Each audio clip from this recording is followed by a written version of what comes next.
All right, welcome back to Lost for Words with Lori. It is Tuesday, the 24th of January, midday here on the East Coast, and it starts out a little chilly for winter. I hope everyone is doing okay. It's been a pretty crazy week for your heroine. I've had a lot going on here at the home front. A little bit of stress going on there, but I will not vent about that here. Unfortunately, it's the way of the world that there's going to be things that you have no control over. But it motivates you, it kicks you in the ass to make positive changes that will benefit you. Mine has to do with moving, with finding a new place to live. Considering that renting an apartment life is no longer conducive to my quality of life. So therefore, I am pulling the trigger to make some positive changes for my future. So I hope everyone is okay. One of the things that I've noticed in the last week or so, and I mean, this has been going on for quite some time, on social media since its inception, really.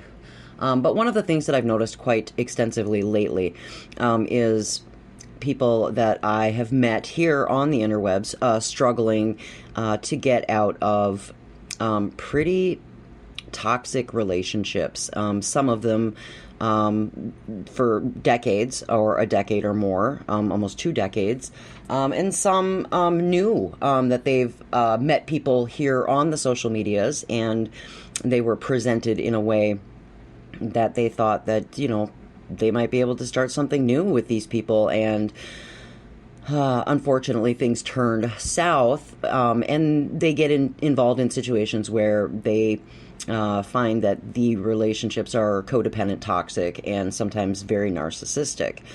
And, I'm not going to throw my relationship under the bus. But I can give you a little background and insight as to how that played out for Toby and I. I met Toby back in 2017, and we hit it off and decided that we were going to start a future together. And it caused me to relocate 1,200 miles from my home, the place where I grew up, where I lived my whole life, and start over. And it's a situation that's very similar to a lot of people here, where the grass is greener, and you're trying to get out of a bad situation or a bad life, and you do make that jump. And I did that very thing. I packed up my things and I relocated, and I came to a new state to be with a human, and that was probably one of the best decisions I ever made. And it still is the best decision I had ever made. However, in all relationships, whether you meet them virtually or in person, there's that honeymoon phase. There's that period of time where you're getting to know each other, you're enjoying being together, you're doing things together, and everything seems to be hunky-dory. And then when you get comfortable in that, then you start to realize that your baggage, your suitcases start to get unpacked, and some of the past traumas and the things that you have not dealt with start to come back and seep out into the background. And that was the case with my relationship with Toby. Things started to get comfortable, and then the insecurity started to creep in, and we started to butt heads at the fence post because, I've always been a very strong, independent, boundary-driven human. And Toby, unfortunately, had some demons to slay as far as his past and his childhood trauma that he had never coped with or dealt with. And it caused some serious toxicity in our relationship for some time. And when that cropped up, we had many a discussion and many an argument, and sometimes really good fights, and disagreements and conflicts. And after a while of that, it became very apparent that if we didn't seek some kind of intervention, third party, that the whole thing wasn't going to work. And to be fair, we both made a lot of mistakes. I was unpacking my own trauma from being in a life that I hated and having past relationship issues, and trying to run away from my accountability for the things that I did. And Toby had a lot of unresolved childhood trauma that from bullying, from being bullied, from the death of his wife, from family and religious trauma that he needed to unpack and deal with. And as we learned to do those things alone, we started to do therapy together and be able to learn how to communicate transparently, openly, honestly, and resolve the issues and the conflicts that were coming up in our relationship based on our own personal demons, our own baggage. And it was very successful in our case, and it's always an option for a lot of people. I do see a lot of people being stuck in toxic dynamics, relationships, situations, marriages, and whatnot, and not having an outlet, not knowing where to go, not having anybody to talk to or to understand or empower them to, find a better solution, a better way out, to find that purpose and that way of getting right with yourself, your life, your partner, your past, your baggage, and resolve the issues that are at hand. And, it's difficult when you're on the social medias and you're looking for validation, you're looking for something bigger than yourself. You feel like you're okay, but you're missing that companion, that partner. But when people don't recognize the red flags, or that social media is also a place for predators or people who are seeking validation and who have demons, being able to ask the right questions, being able to be aware and self-aware enough to establish solid boundaries and make sure that you're not jumping into fire out of the pan, the frying pan, so to speak, when you might need to take a deeper, harder dive into your own stuff, in addition to asking the right questions of the people that you are getting involved with, whether it's romantic or just friendships for that matter, because there are a lot of people who use social media as an escape from their first world drama, trauma, and issues. And that becomes a you problem when you invite it into your world and your boundaries and your expectations haven't been transparently communicated well enough for them to be respected. And it really breaks my heart, I think, to see people struggling.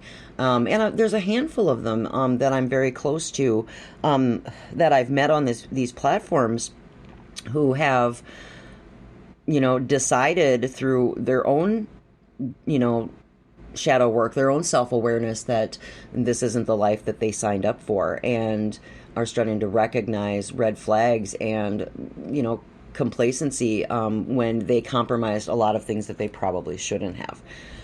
And so it's really important for all of us to, not, and the hardest part is that I feel helpless. I mean, there's nothing I can do. Obviously, I'm one person. I'm in my own world, to help these people who are in these situations, and some of them, have no financial or physical means to get out of them, and have to encourage them to try to find creative solutions, to get some therapy, to try to figure out how they can best improve their quality of life so that they aren't victimizing themselves or sabotaging their future.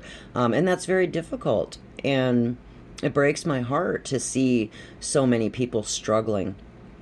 And, my hope and my thoughts are that people will take a harder, deeper look at the reasons that they're looking for validation and relationships on the social medias. And I'm not saying it can't be a good thing and it can't work out, but I think people move too quickly. They don't recognize the red flags when they're there, and they make decisions based on that codependent need for companionship and love and, the fairy tale romance. And you have to be very realistic. These things are not always what they seem, and eventually they can cause very serious trauma and heartbreak, and put people in situations where them and or their families are in danger, or are being, mentally or, emotionally abused in the situations that they're in. And it's really tough, especially when you see it playing out on your social media platforms, and you're seeing it firsthand as it unfolds, and feeling helpless, like you can't do anything. And part of that is wanting to be a good human, be a good friend, be a good sounding board, a coach, so to speak, based on your own life experience.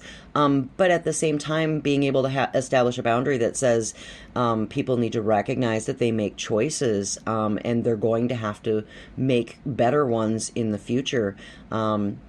So that they can recognize the patterns of these behaviors that might be self-sabotaging, and jumping from relationship to relationship to relationship. And I think that was one of the main points that after Toby had passed away, that I had made a decision to stay in therapy, figure out my life, get right with me, and not put any of my luggage, unpack any more problems onto a new human who isn't going to be ready to meet up to my expectations, to handle my baggage or trauma. I have to get okay with me before I would put anyone else through that. And not to mention establishing some pretty solid boundaries with just regular friendships, and recognizing toxicity and red flags becomes really important, especially if in the future I do happen to meet a human who I'm interested in for a relationship. Because I don't want to put myself in a situation where I'm going to have to start over and go through all of that again.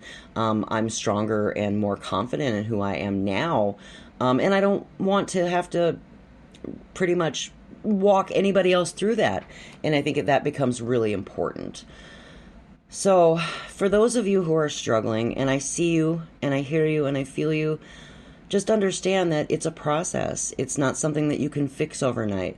You can't expect to find an easy out on the social medias of somebody who is not presenting themselves 100% authentically who they really are, without asking the important questions and looking out for those red flags, and making sure that you're heard and understood that these are the things that you require for your future, and you aren't going to compromise any of the important things, whether that be financial, emotional,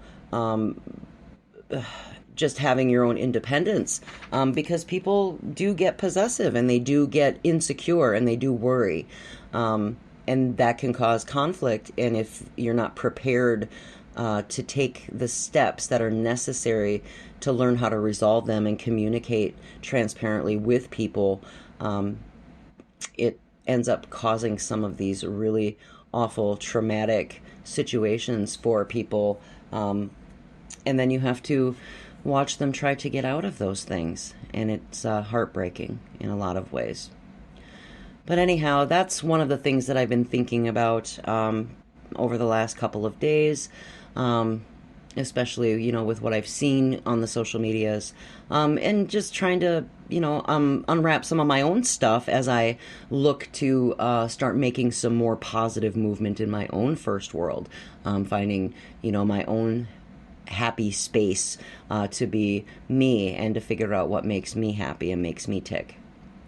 So I hope you are all taking it one day at a time. This is my life now. Don't forget to wash your fucking hands and try to be a good human. I love you all. Talk to you soon.